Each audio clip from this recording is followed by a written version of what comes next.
What's up, y'all? It's your boy eBay Fight Producers in the building, and this is your Rafael dos Anjos versus Bryan Barberena Bam Bam breakdown. I love this fight. RDA is the truth. You always have to appreciate a guy like RDA. He's coming off a loss in his last fight. I watched it.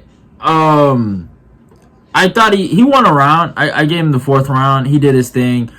Some might even say he won the third, I think. Is that where he got his first takedown? But it was a good fight. He just got outworked, outpointed, and then eventually got knocked out at the fifth round by Fiziev. And Fiziev proved a lot to me. RDA, to me, still is an elite fighter. Well, I shouldn't say elite, but he's still top 10 caliber in any weight class, if it's 170 or if it's lightweight. I truly, truly believe that.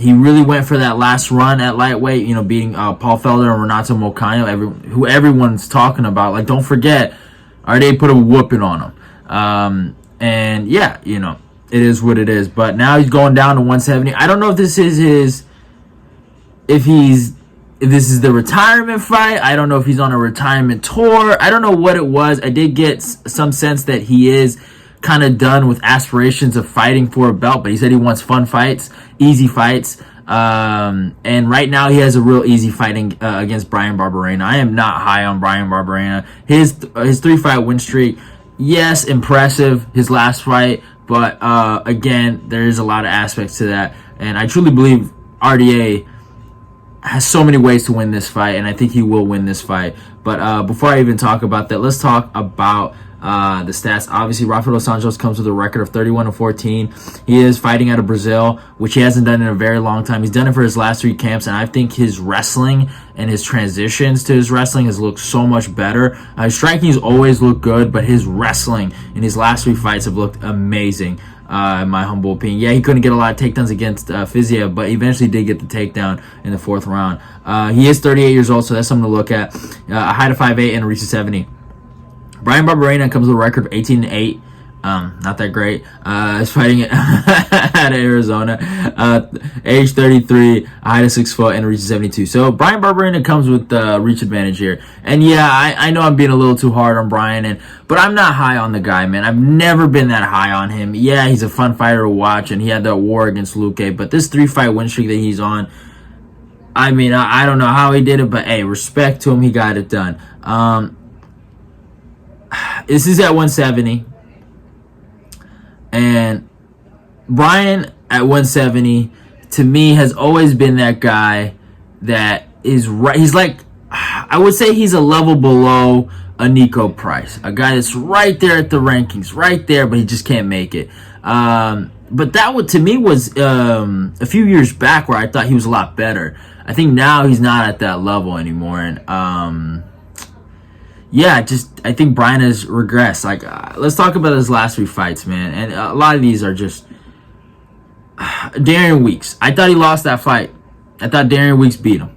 Matt Brown, it was a phenomenal scrap. I loved it. It was a great fight. But Matt Brown, another older guy. Robbie Lawler. Now this one, he was losing this fight, and then he was able to turn the tide, and he ended up winning it. But again, and yeah, he finished Robbie, so respect to that. But again, Robbie's an older guy, and before that fight, Robbie was on a crazy loss streak. So there's nothing really impressive in this 3-fight win streak. But if you go look at his resume, obviously what carries him is that he had that good performance against Vicente Luque, right? He went to war with him. But the guys he's lost to, right? Jason Witt. Like, come on. Like, did you guys even watch that fight? Jason Witt, legitimately, like, if you take away the 3rd round, it was dude, he was destroying Bryan Barberena, knocking him down, taking him down at will, completely dominating him. Anthony Ivy, decent. I mean, it was a good win for him, but Anthony Ivy's nothing special. Lost to Randy Brown, who I'm high on, but Randy taught him how to box. He lost to Vicente Luque, right? We all know that. Lost to Jake Ellen. No, he beat Jake Ellenberger. Got the victory there. He had one moment against the champion in Leon Edwards where he did knock him down. He caught him with a beautiful shovel uppercut. Besides that, he got dominated in that whole fight. Same thing with Colby Covington. So he's fought a lot of good competition. Beat Sage Northcutt back in the day, which was good for him. But yeah, and Warley Alves, which is a good one for him too. But here's the thing. Bryan will always be somewhat of a journeyman, and right now his run is just, I think it's a lot of like good situations and a lot of good fighters. And yeah, RDA is older and he does fall in that classification of an older fighter, but RDA is so well-rounded. Like Matt Brown and Robbie Lawler kind of rely on their striking, and as much as I love those guys, RDA doesn't just rely on the strike. He can grapple. He can take the fight wherever it needs to be, and that's what makes this fight so interesting to me. Is how does RDA beat him? It's not about will RDA beat him. We know he will. It's how he does it, and I'm assuming he gets the sub here. If you look at RDA's resume, I mean, it's nowhere near a guy like fucking Bryan Barberena. It's like they're not even in the same classification, right?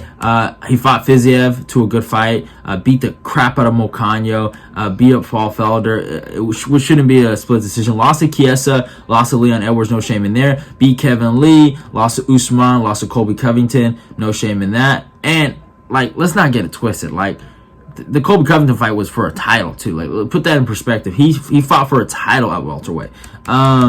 He beat Robbie Lawler, who they share as a common opponent. Beat the crap out of Neil Magny, who just got a really good win over Danny Rodriguez. Like, the guy is beating so many good guys: Cerrone, Pettis, Nate Diaz, Vincent Henderson.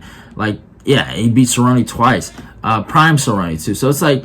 And he's fought everybody. He's fought Khabib. Yeah, he lost. And he lost to Eddie Alvarez and Tony Ferguson. But he's fought everybody.